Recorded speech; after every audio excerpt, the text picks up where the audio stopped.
people could come from another religious dispensation and have all kinds of theological questions, and they're told that's just the way it is, you have to believe it. Or there's a problem in your faith. Where does this term leap of faith come from? Because the knowledge is not sound, and you have to believe it anyway by just jumping into your faith and stop asking the questions. But the more questions you ask in this religion, the more answers you receive. And the further and the more your faith strengthens. Right? That's the experience of every Muslim with the questions that we ask. If we ask those questions to the right people, like my dear Dr. Samir, you have to find the right person to ask. Right? You have to find sometimes if you ask the wrong person, your faith will weaken. Right? You have to find the right person to ask. But when you find that person, and he or she gives you the right answer, what does that do for your faith? It strengthens it. And you're not jumping anywhere. You're not jumping to conclusions, you're not leaping into to any pool of faith. No? So, the Prophet ﷺ was told, Iqra, which is fascinating. It's utterly fascinating. Allah subhanahu wa ta'ala commands the Prophet ﷺ to do what was impossible for him to do. Ibn Hajar al-Asqalani said, Ma ana biqari', when the Prophet ﷺ said, Ma ana biqari', what this means is, La uhsinu al-qira'ah, I do not read well. But the Prophet ﷺ was not totally illiterate. You know? He wasn't, just like Roman numerals, our number, for the Romans, their numbers were based in Roman numerals. I, V, X, L, C, N, right? All these are letters, but they reflect numbers. Our numbers are also based on abjad. They're based on the letters, the alphabet. And the Prophet ﷺ was a merchant, so he knew how to read letters. He knew how to read letters for numbers, right? He knew how to read those. If they were written, he knew how to read them. But he didn't read well. He didn't read well. And there are degrees of literacy.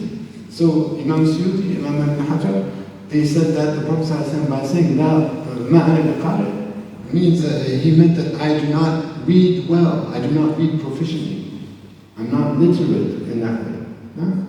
So, that Allah subhanahu wa ta'ala commanded the Prophet ﷺ to do what was impossible for him to do, as the first injunction of this religion, as the first word of a revelation that would take now 23 years of his life, ﷺ, is utterly fascinating to us.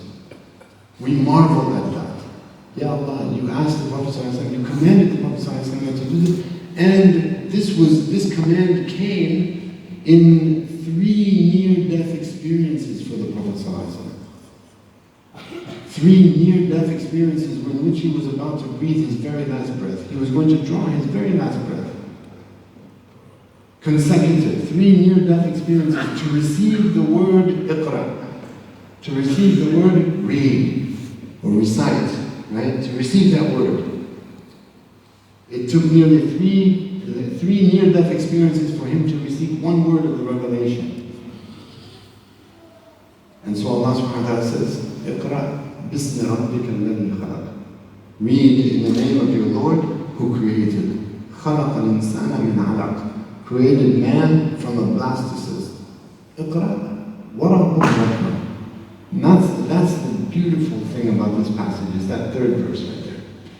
Read, again, read comes again. Read, and your Lord is most bountiful. Read, and your Lord is most bountiful. I mean, that doesn't even, when we say that, read, and your Lord is most bountiful, who speaks like that? Who talks like that? And what is being communicated here? Read, and your Lord is most bountiful.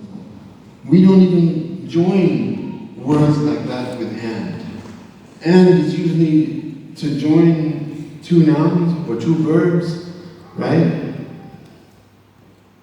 He looked at me and said, right? He looked at me and said, I bought the burger and the fries.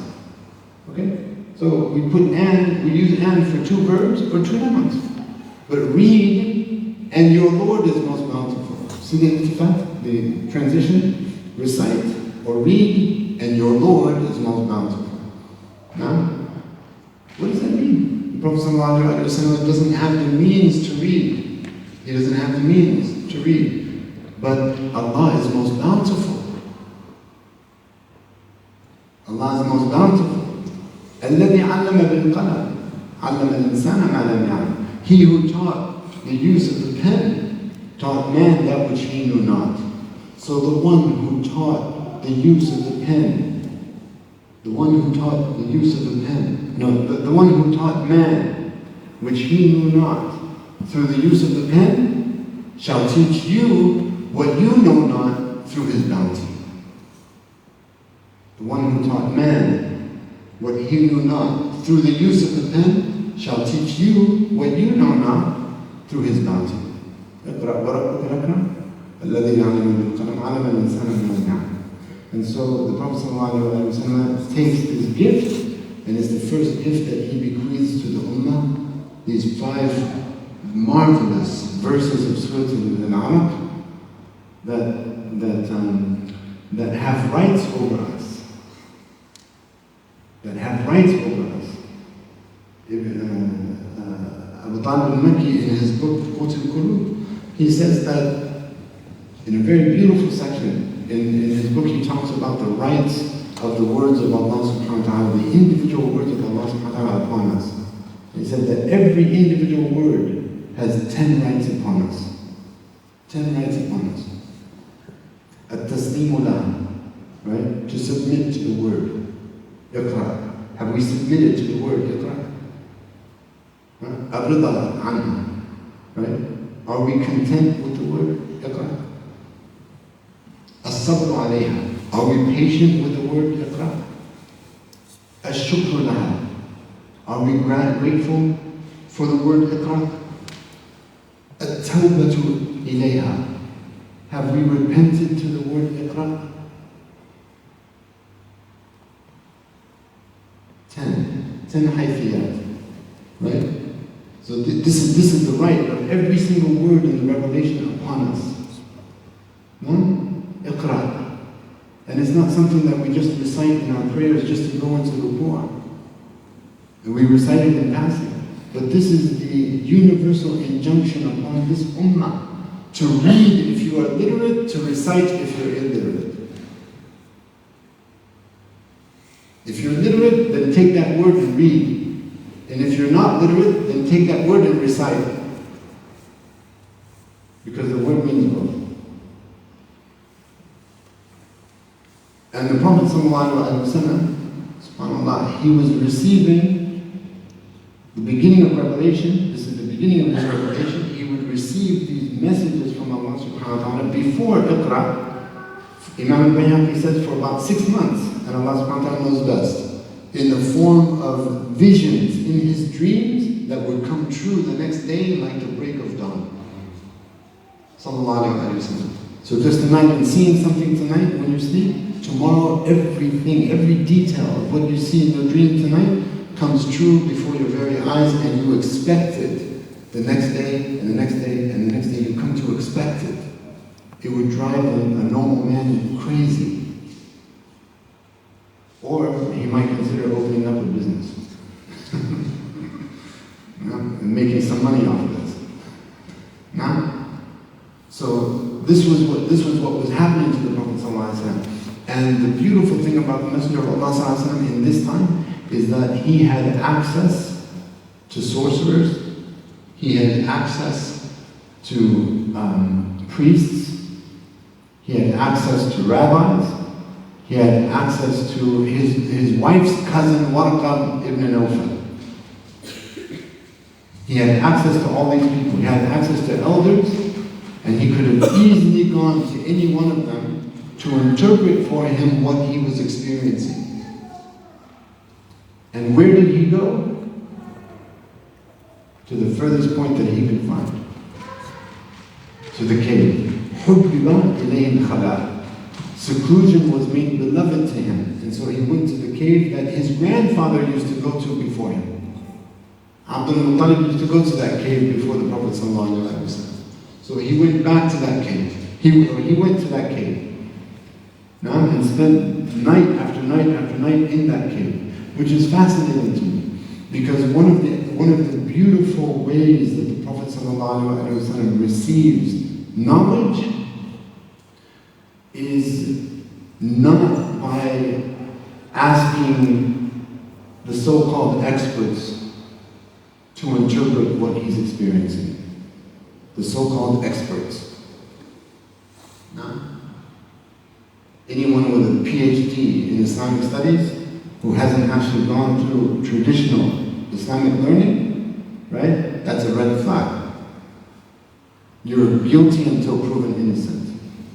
If you have a PhD in Islamic studies and you haven't actually gone through traditional Islamic learning, you are guilty until proven innocent. Because what they're teaching in these Western schools is not Islamic studies, it's Orientalism through and through. And so these are the experts, quote unquote. Right? These are the experts. And they're more ideologues than anything, because they go into the university with any number of intentions, and they come out of the university with any number of isms. And every ism is a prism of a mind in prison. So the beautiful thing about the Prophet ﷺ going to the cave is that he is preserving the purity of whatever he came to know as personal and intimate and certain.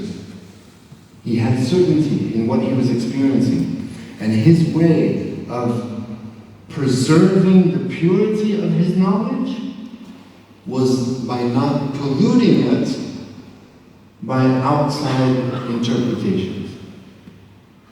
And this is very important for us, especially in the modern world, because we are inundated with information and data points from all corners. And like Denzel Washington once said, he said it in a viral clip, he said about the newspapers, right? You guys know what I'm talking about? Right? He said, if you read it, right, you're misinformed. And if you don't read it, you're uninformed. So you have the choice between being uninformed and misinformed. And then he's talking about the media, newspapers and whatnot. He said, I don't read the papers. I don't read the papers. You see what I'm saying? So the epistemology of the Prophet ﷺ, if you will, was just to preserve the purity of what he had. And for us, the metaphor is that whatever we have been taught that we are certain about, we guard over that with our lives. And we do not allow ourselves to be exposed to teachings that will completely deride it because we haven't built a foundation around it and under it. We preserve the purity of the knowledge that we have, just like the Prophet ﷺ did, until the knowledge came to him. No? And then after Iqra, Allahu Akbar, the surah after Iqra, Noon wal Qalam wa ma yasturun. This is the first surah after Surah Al-Alaq. Noon, I swear by the pen, I swear by what they write. Now, after the mention of the pen in Surah Al-Alaq, comes Surah Al-Qalam. Allah swears by the pen. He swears by the pen. And He swears by what they write. So this is all just this is the legacy of knowledge that has come into the world, and it's how it's come into the world in terms of our religion, it's how it's come into our religion. These are the verses that indicate how this knowledge came to us, and what the source of this knowledge is.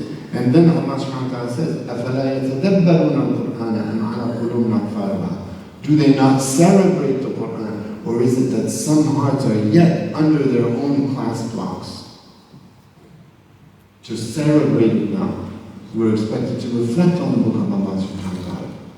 How many verses does Allah subhanahu wa ta'ala invite us to reflect upon His book? And that for us would be an inward source of knowledge. That the knowledge would come from you, based on whatever is stirring in your heart. That you have a reflection on something that Allah subhanahu wa ta'ala said, from which you can glean spiritual benefit that guides you in the rest of your day and in the rest of your week, right? That is a knowledge that is personal, that was gifted to you through reflection. Allah subhanahu wa ta'ala doesn't call upon us all to do tafsir of the Quran, but it does invite us all to reflect on the Quran. And one of the things that Shah Waliullah said, since we're quoting Shah Waliullah, he said that he advised, he said it was a big mistake that parents and teachers teach their children tafsir before they teach them tadabbur. Because once the child learns tafsir, then his reflection is stifled. And who would dare say anything on his own when he already knows the tafsir of the verse? So his pedagogy for teaching children, along with their memorization, was to teach them, to give them the tools to be able to reflect on what they're memorizing. Hand in hand, right? And so this is one of the things he had said. No? And so I want to speak about, Imam Juwayni said that there are 5 requisites for knowledge. And I'll end with these 5. 5 requisites for knowledge. He said that a person, in order to have knowledge, in order to acquire knowledge, needs 5 things. The first is dhaka. The first is dhaka. I have it up here, right? Dhaka. Intelligence. Right? Intelligence. That a person needs to have a certain degree of intelligence in order to be able to receive that knowledge and discern it. No? So dhaka is very important to be able to receive the knowledge properly. Dhaka. And he said the second is fahmun sahih, right? A sound understanding. A sound understanding of what we are learning.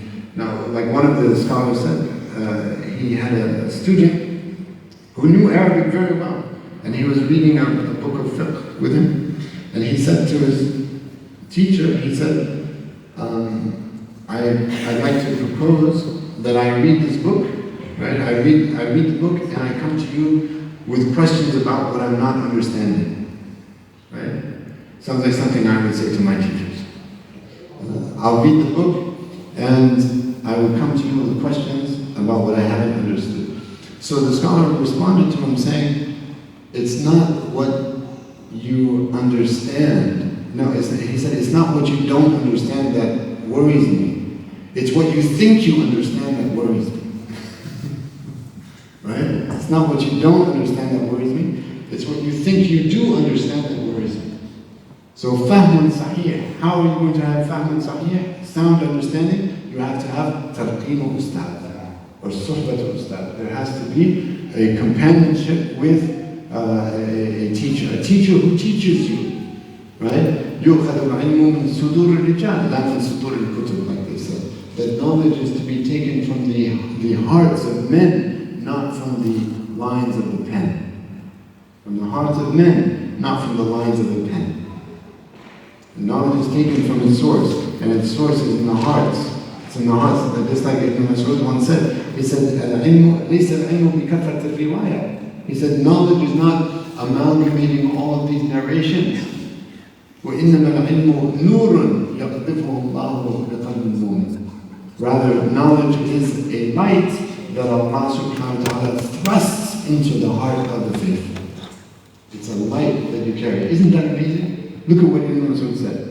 Knowledge is not amassing all of these narrations, but knowledge is none other than a light that Allah thrusts into the heart of the faithful. Knowledge is light. And look at the top here where we have ilm and lama. Right? Ilm and lama. So that meaning of Ibn Mas'ud there is reflected right there in the etymology of the word as well. So we said ustad, and then tul zaman, a long life, having a long life. Because what you know today is not what you know tomorrow. And how you understand something today may change tomorrow. And especially in the younger part of the student's life, there is this passion and this you're a little rough around the edges. You're not as lenient, you're not as compassionate, you're kind of zealous, right, with the knowledge. And that will lead you to certain conclusions and certain understandings that may be antithetical to what you yourself will come to believe if you just add 10 more years to your own life. So what you think you know now, just accommodate some space, some wiggle room for that to fully come to shape over the course of the next few years, when different contexts will present themselves to you, such that you will be able to put that knowledge where it belongs, right? Because we are not the community of cut and paste methodology, right? Cutting and pasting our way into and out of situations. No? And then the last thing is hirs. And hirs is this covetousness. I think I put avariciousness? No, it's covetousness. You can change it. Covetousness. Right? To be covetous over the knowledge. That wherever that knowledge is, al-hikmatu dalatul mu'min. Wisdom is the lost property of the faithful. And if you lose something of value, you will stop everything until you find it. Just imagine if you lost your wallet today on your way out. You will stop everything and look for your wallet because it has your credit cards and your driver's license and your money and everything that you need. Right? If you lose your key, you would stop everything to find that key. The same thing with knowledge. Knowledge is your lost property. So stop everything and pursue it until you find it. It's the dalla. That's what the Prophet ﷺ called it. It's the dalla, right? And it belongs to the faithful. It is ours by right. Right? We are entitled to it. Those who espouse this faith are entitled to it more than any. We are more entitled to knowledge than anyone. Look at what they have done with knowledge. Look at what they have done with the knowledge that we bequeathed them, that we translated for them. Look at what they have done with it. They split the atom and made the atom bomb. They joined two atoms and made the hydrogen bomb. And then they started bombing people with it. This is their legacy with knowledge. This is their abuse of knowledge. They're cloning the human being, trying to clone the human being and trying to get closer and closer to the formula for immortality. They have no idea how to contextualize knowledge. And they have no ethics with knowledge. And so for them, they take all of this information and they use it for whatever is stirring in their depraved souls. But it's not knowledge, it's not ilm. So hirs, having a covetousness for knowledge, right? And it's this covetousness that I want to end upon.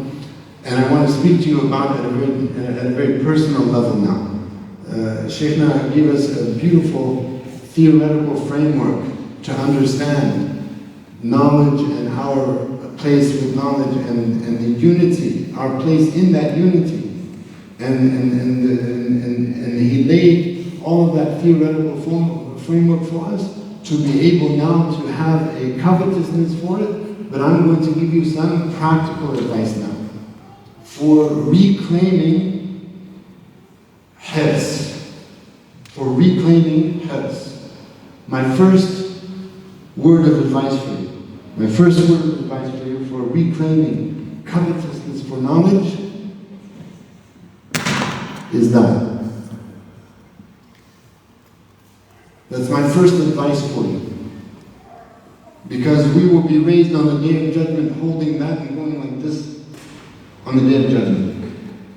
That's how we will be raised. Like people who are smoking, right? They're constantly smoking. They will until lung cancer claims their lives. They will be raised on the day of judgment like this. And we will be raised on the day of judgment like this, looking for the next cat that will drop a cup off of a windowsill, looking for the next Steph Curry crazy jump shot from half court. and looking for whatever comes through our feed, that we're just hours and hours a day. So that's my first advice. Everything you heard tonight will be forgotten. Everything you heard tonight will be inconsequential, just like the thousands of lectures that you have attended in your lives until tonight that have not got you to the place of seeking knowledge seriously. So let's cut it all out, and let's stop laughing at ourselves, and let's try to take this a little bit more seriously. You all came to a talk today about knowledge, and very few of you have pens and papers to write down anything. Not even taking notes about what you're learning. So how much of this are you actually going to keep with you? So my first piece of advice, to have a hirs, to reclaim for yourselves a covetousness and become one of the ummah of Iqra, is to get rid of whatever is distracting you from Iqra. And that's the first distraction. And then to have a regimen where you are actually and actively seeking knowledge. Ilm. So you can adorn yourself with the name of Allah, Al-Alim. So when a person looks upon you and beholds you, he is reminded of Allah subhanahu wa ta'ala. When he listens to you, he is reminded of Allah subhanahu wa ta'ala, just like we are reminded of Allah subhanahu wa ta'ala when we listen to our Ustad and our Shaykh. I can listen to him all day long and marvel at how Allah subhanahu wa ta'ala has adorned him with knowledge, and how he is distinguished among us all with this knowledge. And it should kindle something in our hearts and inspire something in us to emulate. And so what are we going to do, and how are we going to do it? The first thing is to remove distraction. The second thing, I have a student who reads 50 books a year. 50 books a year, which means he reads what? A book a week. He goes to a book a week. One book a week, right? How many of you think that you could do that? Read 50 books a year that are 100 pages each? Impossible, right? Impossible. Who's going to be able to do that? Huh? Do you know how he does it? Do you know how he does it? 50 books a year that are 100 pages each. That means one book a week, that's 100 pages. If it's 100 pages and it's one book a week, how many pages can you read a day? 100 divided by 7, do I have any math majors? How many pages is that? 13 point something, in between 13 and 14. 13 point something. Now do you see that you are capable of reading 50 books a year? Because it's just 13 point something pages a day. 13 pages a day. Let's say 10 pages a day. 10 pages a day. Can you read 10 pages a day? Huh? Who can read 10 pages a day? It takes about a half an hour. And you already spend an hour on the phone. You're already spending an hour on the phone. So instead of that hour on the phone, spend half an hour reading a book. And you'll have read 50 pages, you'll have read 50 books in the course of the next year. But what does that entail? It entails being consistent. خَيْرُ الْأَعْمَالِ أَدْوَمُهَا وَإِنْ قَلَّ. The best of all deeds are those that are most consistent over time, even if they are small. No? They're most consistent over time, even if they are small. And so just by, let's say you just read 5 pages a day, just 5 pages a day, you will have read 25 books in the next year. 25 books in the next year that are 100 pages each. Okay? So don't tell me you're not capable of reading 50 books a year or 25 books a year. All we need to do is just focus, be consistent, have a set time for ourselves to do so. And I have a gift for you that I would like to share with you. that will enable you to do it and will build some accountability so that you actually reach the goal. Do you all want to receive this gift? No? Okay, do you guys see where it says lanterna.com? No, go back. Do you see where it says lanterna.com? Pull out your phones. We're going to do this. I mean, either we're going to come to a talk to be transformed, or we're going to come to a talk to be entertained. And I'm not really in an entertaining mood tonight. I'm in the transformation mood tonight.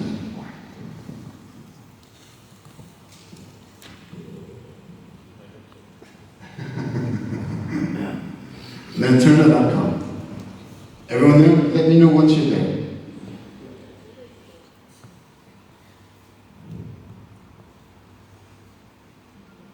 Okay, if you need more time, raise your hand. Okay, you need a little more time, that's fine. Anyone here need more time? Is everyone there? Everyone's there already? Yeah? Okay. In fact, you know what? I think I'm going to, yeah. Okay, if everyone's there, then go to, flip to the next page. I want you to go, this is our CRI program, by the way, and I would like everyone to actually, not now, but you can read about our CRI program coming up on November 23 to December 2, inshallah. We're doing an experiential CRI, caravan, and Umrah. You can read that. But I want you to go to resources. See where it says resources? Everyone go to resources and click on 40-day challenge. Okay, 40-day challenge. 40-day challenge. And then scroll where you can add your name and email address to download a free gift from me to you. Okay? Scroll, keep scrolling, keep scrolling, keep scrolling. That's what it's going to look like. You guys see that picture right there? That's what the gift is going to look like. But keep scrolling. See what it says there? First name, last name, email. You put that information in there, and then you will receive a link to download the spreadsheet that you just saw. Okay? Now go back up.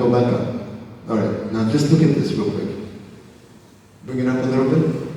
Okay, so this is a 40-day challenge this is 40-day challenge for spiritual rites of passage. Spiritual rites of passage. Are you guys with me?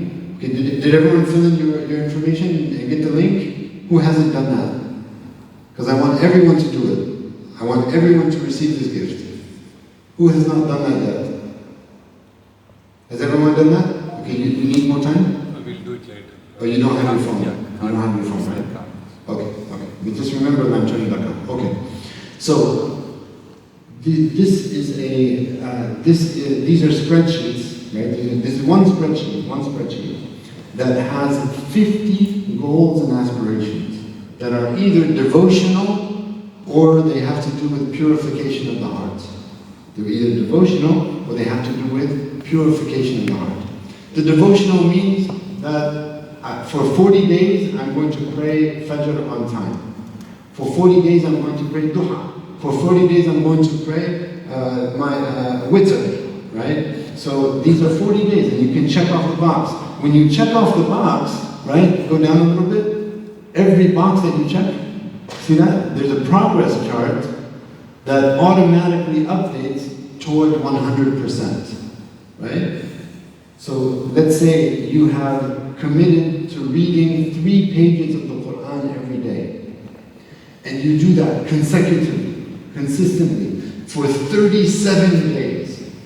37 days. You get to day number 37, and you get a little bit busy, and you do not read your 3 pages of the Quran.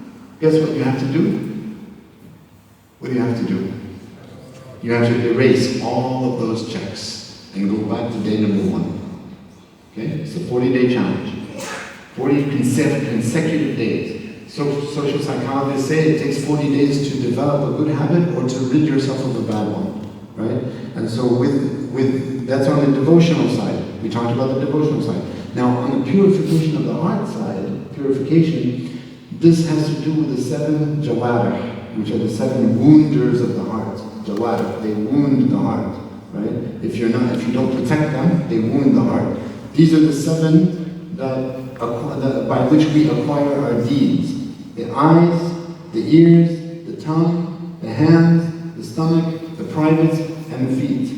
These seven. You see? Now when you look at the eyes, when you go to the eyes, there's going to be a goal there. Read X pages per day. On the eye worksheet, right? Read X pages per day. And the beautiful thing about this 40-day challenge is that you can add your own goals, and you can switch out goals for other goals. You can customize it, right? But already in there is read X pages per day, because you're reading with your eyes. And that's one of the ways that you purify your eyes, and you acquire good deeds with your eyes, is by reading. So read X pages per day. So we said we were going to read how many pages a day? 5 or 10? However many pages per day. You decide that. But do so consecutively for the next 40 days. And I would say, start off small. Go with 5. Go with 5. For the next 40 days, read 5 pages a day and check off every time you read it. Every day, check off, check off, check off, check off. You get to day number 35, 36, 37, 38, and you miss day number 38. Erase all of those checks and start over. Let's say you get all the way to 40. Now what? I'm a scholar. No. Go from 5 to 10. My sheikh reads 50 pages a night. Every night. Without fail. 50 pages a night. 50 pages every night. I've known him for the past 30 years. There's not a night that goes by except that he doesn't sleep without reaching 50 pages. Right? That's just how he is. Right? Sheikh Hamza, right? Dr. Abdul Hakim Winter, Dr. Omar, right? Like, how do you think they became the luminaries they are? Right? It's not easy. The acquisition of knowledge is not easy. Right? And it means being sleep deprived sometimes. But what all of them have is a hirs. They have a covetousness that is unrelenting. Unrelenting. Right? So once you get to 40 days at 5 pages a night, right? Then what do? Up it a little bit. 7 pages, 8 pages, 10 pages. Whatever you think you can do, but stay consistent with it over time, and you will become utterly transformed. As opposed to looking back on the past 5, 6, 7, 10 years of your life and saying, where did my life go? Where did my years go? Where did my time go? There's no barakah in the time. There's no this, I feel like I haven't progressed. I feel like I'm not improving. I feel like I'm not acquiring my goals. Why? Because we didn't take the time to commit to something and take ourselves seriously and believe in ourselves that we can actually accomplish this. And wallahi, it's easy if it's bite-sized. You want to eat an elephant? Who here wants to eat an elephant? I know I do. You want to eat an elephant? How do you eat an elephant? One spoonful at a time. How else are you going to eat it? It's just one spoonful at a time. سبحان ربك رب العزة عما يصفون وسلام على المرسلين والحمد لله رب العالمين والعصر إن الإنسان في خسر إلا الذين آمنوا وعملوا الصالحات وتواصوا بالحق وتواصوا بالصبر والعفو منكم ومنك يا شيخ.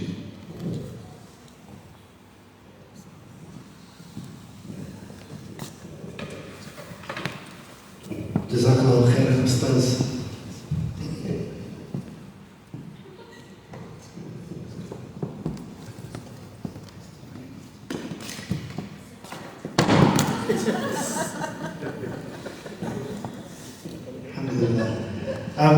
Alhamdulillah, we've been treated to 2 remarkable talks. Alhamdulillah, we've been given a framework of why it's important, and then we've been given practical things that we can use and implement, inshallah ta'ala. I'm conscious that we're over time, and I thank you for your patience. If anyone's got any questions, we'll go straight to Q&A now, so that we can go. Okay, so I might have to do a bit of a roaming mic. In fact, can ask. Assalamu alaikum. If you want this spreadsheet to work on your phone, you have to download Google Sheets, or else it will not work. You have to download Google Sheets. And on your laptops, it will work with either Microsoft Excel or Google Sheets. But you just read the instructions very carefully before you do anything. Read the instructions carefully and follow the instructions, and you'll be able to use the sheets smoothly, inshallah.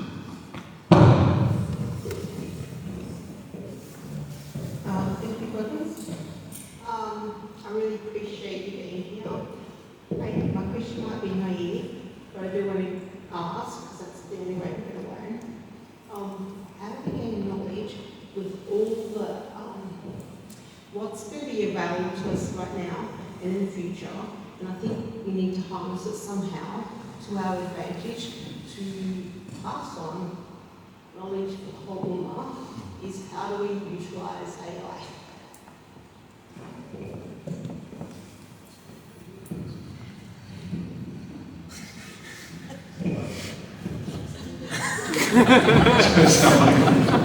How the best use AI?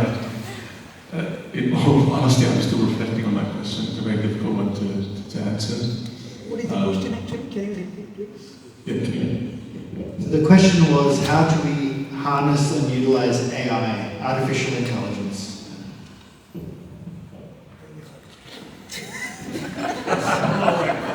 I'm actually still thinking about it, so I honestly don't have a response to that. Do you have anything to add? Maybe? It's sincere. It's sincere. She's sincere. So I'm answering the same. I honestly have no idea. I'm still trying to wrap my head around what AI actually is and what it does. I mean, I left university about 6 years ago. AI didn't exist and ChatGPT didn't exist as far as I know. And I'm just playing catch up. So I'm still trying to wrap my head around what the implications of it actually is, in all honesty. And I think there was recently a conference somewhere in Malaysia or the US where scholars got together to discuss it. I haven't looked at what they've covered and what they've discussed, so I have to admit my ignorance on this particular issue, to be honest. Yeah.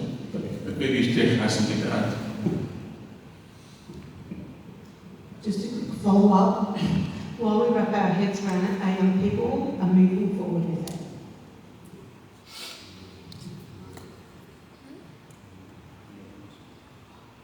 You need to understand the question again. So,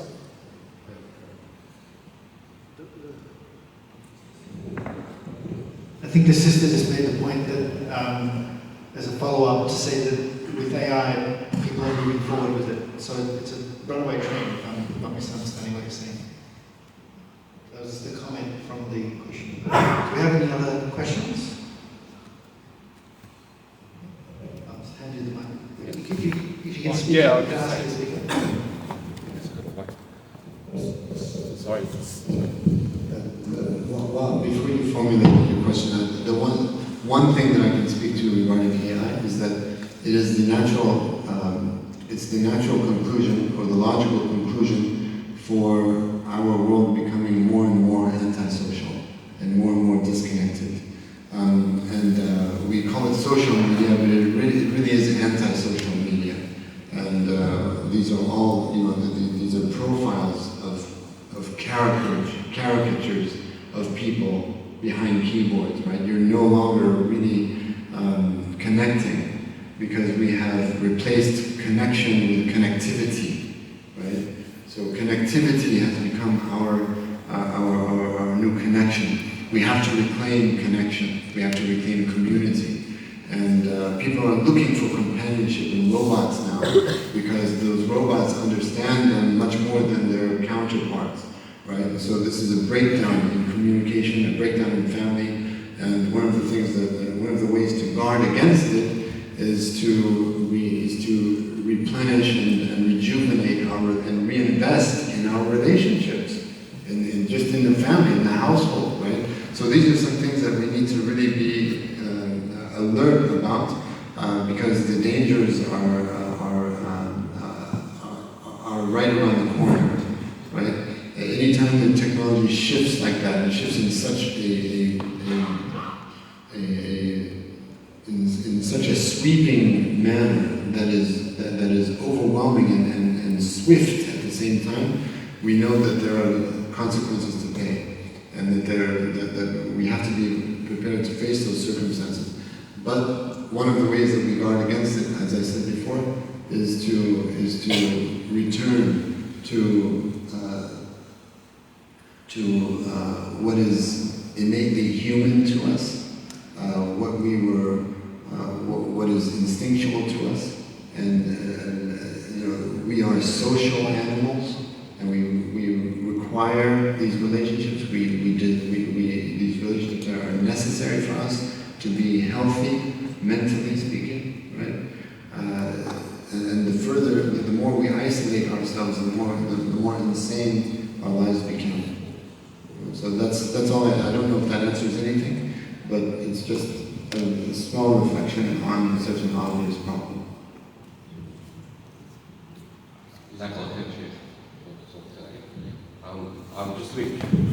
I'm a bit curious on something you mentioned. Correct me if I'm wrong, but there's a hadith where it mentions, or roughly to use where Prophet was sent between the hour and his message, between his two fingers. And you're mentioning how the creation of last month, sort of the purpose was to receive the Quran. So I can't help but think, what about the generations before us? I tried to address that by saying that all of the generations before us were there to prepare the context for the reception of that teaching. Yeah. Because any good story requires a setup, right? And so the Quran came to us exactly when it needed to come, and exactly in the context in which it needed to come. And it took all of human history to prepare that context. Yeah. And if Shikna has another insight on that. Just a little bit on that as well. This is just me thinking out loud, just to kind of ask them. Isn't it making somewhat unfair for the previous? It's not unfair. They had prophets. They had guidance. And they had, anyone who lived at the time of any prophet had the same opportunity that you and I have by living in the time of our prophet. It's just that they didn't have the Quran, but they had the first chapters of the book. The revelation is a book. The Quran is the last chapter of that book. But all of the previous chapters come from Allah. And they had that. Perhaps one more question, if you can, just because I'm conscious that it's late and everyone here and a lot of guest teachers. So we just have one last question. Jazakallah Sheikh for being here. It's a very knowledgeable information session. My question is about your last point, the thirst for learning the hearse, if I'm not pronouncing it correctly. In this, you mentioned this day and age, not only adults, but also children are influenced by social media on the phone. And you give example of reading a book. What you showed today, is it for an adult or for a child or young person to do what you just suggested? Because I feel I'm guilty of exactly that. We are in a high technology world, but what you are suggesting is the old school of seeking knowledge. If it's old, it's as good as gold. And if it's new, it probably ain't true. So, yes, I'm suggesting that your children read books. Yes.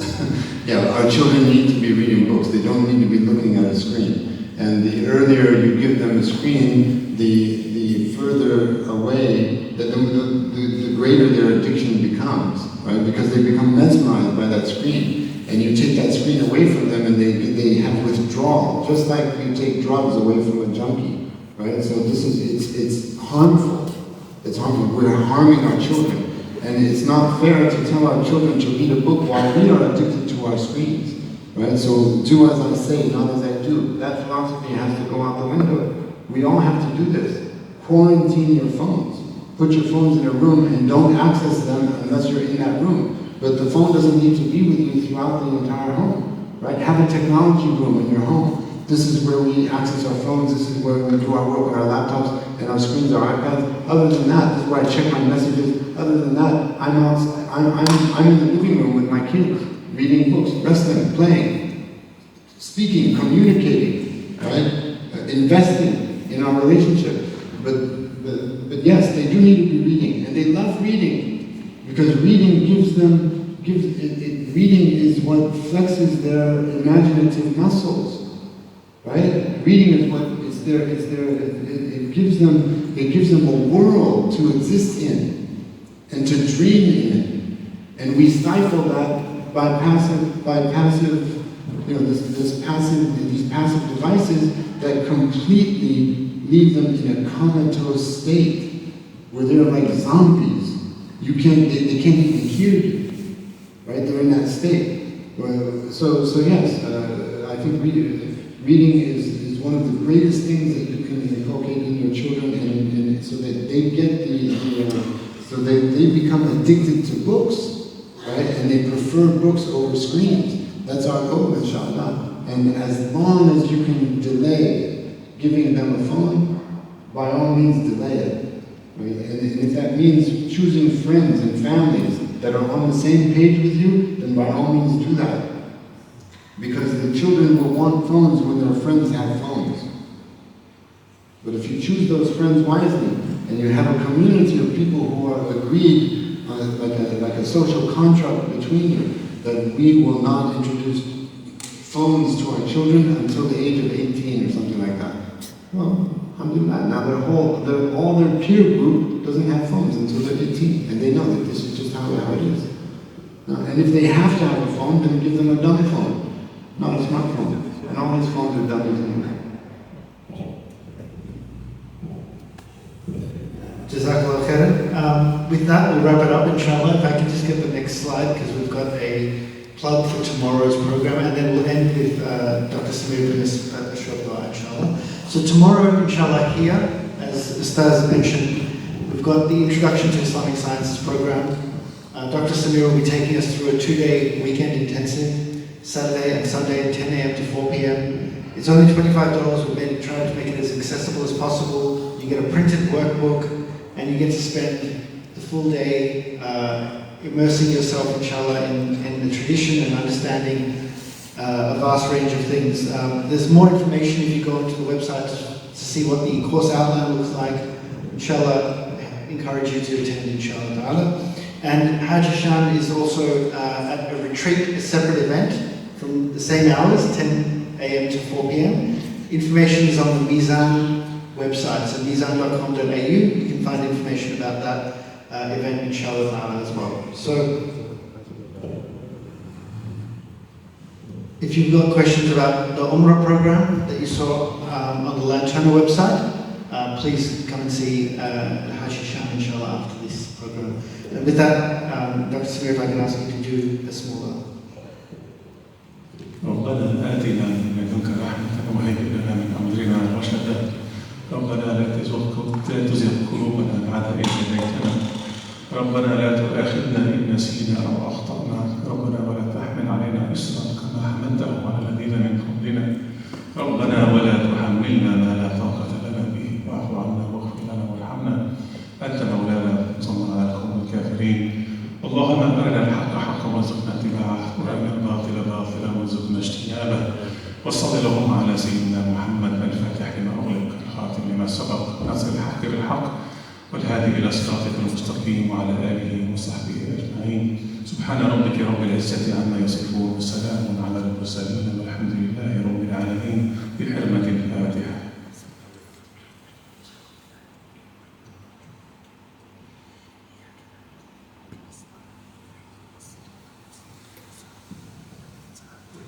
Jazakallah khairan again, Ustaz, for your time. Both of you for being here. Jazakallah khairan everyone for attending. Assalamu alaikum wa rahmatullahi ta'ala wa barakatuh.